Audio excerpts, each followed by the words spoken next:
Days turned into weeks, and the world of Thalnora trembled under whispers of scandal and prophecy. Some said the queen had fallen under human influence, others said she had seen a vision of destiny. Mason remained within the palace not as a captive, but as a guest. He trained with the royal guard, shared stories of human wars, and listened to the queen speak of her ancient battles. Slowly they came to understand each other. He saw how the throne had imprisoned her in silence and duty. She saw how humanity carried pain and hope in equal measure. Together they spoke of rebuilding the broken alliance of stars that had once united the galaxy, but not all wished for peace. The War Council gathered in secret. They plotted to end the Queen's shame and restore the purity of Thalnoran blood. On the night of the eclipse they struck. Blades of plasma cut through the palace guards and explosions shook the towers. Mason ran through the chaos to reach her chambers, his armor burning, his breath ragged. He found her surrounded by traitors.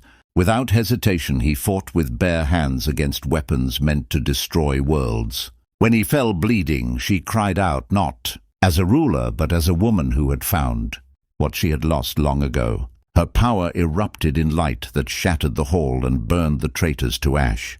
When silence returned, she knelt beside him, her hands glowing. As she tried to heal him, he smiled weakly and whispered that peace always costs something worth keeping. She held him close, and for the first time since the stars were young, she wept. Weeks later, the galaxy heard the news. The Queen of Thalnora had ended the war. She had united her world and the human colonies under a single oath. That peace would be guarded not by fear, but by the memory of one human who refused to kneel. In the great hall of Thalnora, a statue now stands. The queen and the soldier side by side, their eyes turned toward the stars. And beneath them are carved the words that changed history forever. "I wish you were my mate, human." Whispers rippled through the crowd like wind through shattered glass. Nobles turned their faces pale with shock. Some thought the queen had gone. Mad others feared she had fallen under some human spell. Guards gripped their weapons, unsure whether to protect their ruler or to strike down the man who stood before her. But Mason did not move. He only looked at her with eyes that held no fear, no pride, only a quiet confusion. Queen Serath rose from her throne, her long robes trailing like liquid fire. She descended the steps one by one, the hall trembling under her every move. When she stood before Mason, she saw that he did not lower his head. He simply waited. His heart beat strong, though the scent of alien power filled the air around him. "You speak of peace, human," she said, her voice calm yet heavy with centuries of grief. "Do you know what peace costs in a galaxy built on conquest?" Mason answered without hesitation. "I know it costs everything that matters, but it is still worth it." The queen studied him, her gaze searching his soul. Behind him the nobles shouted that the human should die, that this was blasphemy against the throne. But Serath lifted her hand and silence returned. She saw in Mason not a weapon, not a threat, but something the stars themselves seemed to have sent. She turned to her council and said, "If you call him enemy, then you call me traitor. From this moment he is under my protection." The hall erupted in cries of disbelief. Even Mason could not understand what he had just heard. The queen had bound her name and crown to his life, a bond no ruler had ever made for an outsider. As the nobles stormed out, she looked back at him and said softly, "The universe is tired, Mason Hale. Perhaps it is time for something new." That night, as the twin moons rose over the shining palace, Mason stood on the balcony beside her. They spoke not as ruler and prisoner, but as two weary souls searching for a reason to keep fighting. In her eyes he saw hope. In his words she found truth. And deep within both hearts, something impossible began to take root. The palace of Thalnora shimmered under the glow of crystal, towers that touched the clouds. Alien nobles in robes of shifting colors filled the grand hall, where even the air seemed alive.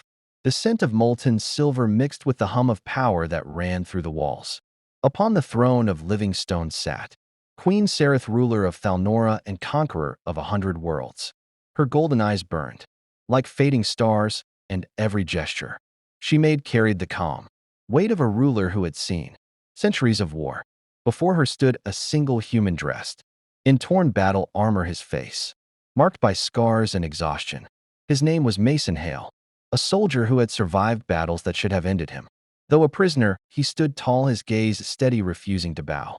Around him, the alien guards whispered in disbelief that a creature so small could hold such pride. When the queen raised her hand, silence fell across the hall. The trial began, and voices rang with accusations. They said the human had trespassed upon sacred lands and led attacks that destroyed Thalnoran fleets. The judgment was clear: death by dissolution, a form of punishment reserved for the greatest enemies of the crown.